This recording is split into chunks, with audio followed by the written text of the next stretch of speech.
Hi friends, good morning. मु अर्चना द्विवेदी आपको स्वागत करुँच मो चैनल को।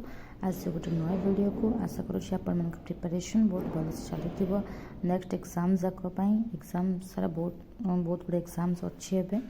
देखो आज गोटे नोटिफिकेशन आपको मुझे जोटा कि 28 जनवरी समाज पेपर रे यहाँ आसीला ये न्यूज़टी जोटा कि 3 निजुक्ति आयोग उच्छेद हो कनिष्ठ सरकारी पद जोटा कि आपंकर ओडिशा लोकसेवा आयोग ओपीएससी, ओडिशा कर्मचारी प्रबंधन आयोग ओएसएससी, ओडिशा अधस्थन कर्मचारी आयोग और ट्रिपल रे आपको जूनियर असिस्टेंट जो पदटा रोला से उच्छेद होगी से स्थान में एएसओ असिस्टेंट सेक्शन ऑफिसर पद भी सृष्टि कर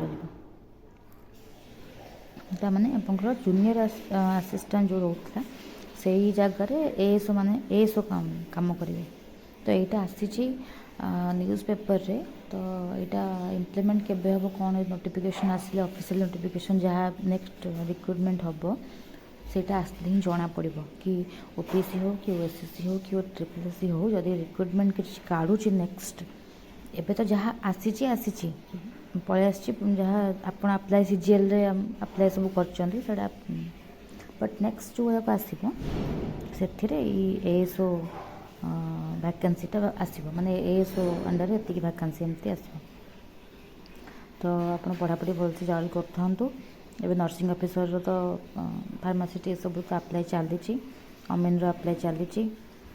तो बाकी जहाँ भी अपडेट अच्छी मुझे सब माने वीडियो करुँची से आप चैनल को सब्सक्राइब करदे तो आपन को वीडियो जाक माने नोटिफिकेशन आपको मिल जाव। तो आप देखी जापर कौन कौट वैकेंसी अच्छी कौन जहाँ आसूँ मुझे डिटेल्स मुझे अपलोड करुँची। तो यहाँ आज video. Thank you for watching. जय जगन्नाथ।